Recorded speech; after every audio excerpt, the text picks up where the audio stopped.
It would only remind her of how awful she'd been at past relationships. Maybe she could crawl away.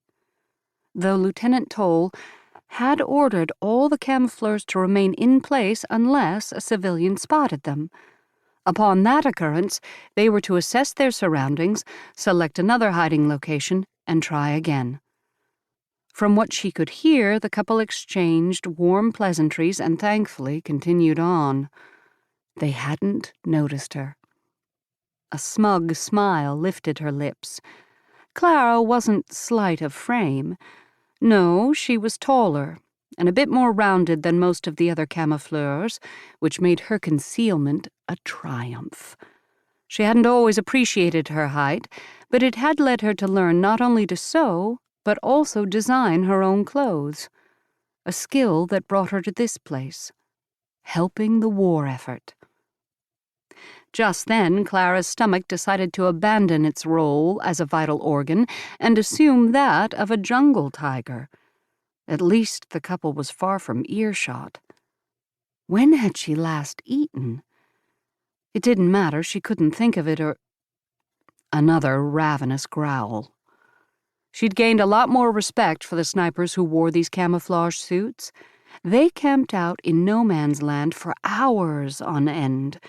Meanwhile, she couldn't keep her stomach mum for 40 minutes. Maybe curling more onto her side would quiet her stomach, or she could roll over and face the trail.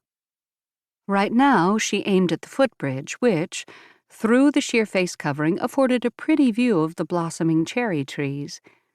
Before she could shift, movement sounded behind her. Hopefully, the two lovebirds weren't returning, deciding this curve in the path was more secluded for amorous activities. This could get awkward. Perhaps she should make her presence known. Then again, she closed her eyes as if it helped her hear better. It couldn't be the couple. The footfalls were different. No sharp click of heels. Instead, there was a shuffling noise. Step, swish, step, swish. Whoever it was walking toward her seemed to be dragging something along the ground. Seconds later, another set of footsteps echoed on the walk, heavy, concise. Deep voices revealed the persons in question were both gentlemen, and unfortunately stood only a few yards from Clara.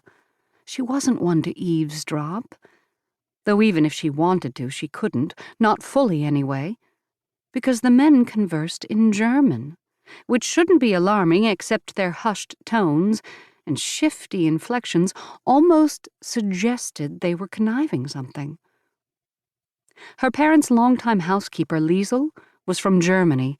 Over the years, Clara had learned the basics of the language, which helped her pick out snippets of the current conversation.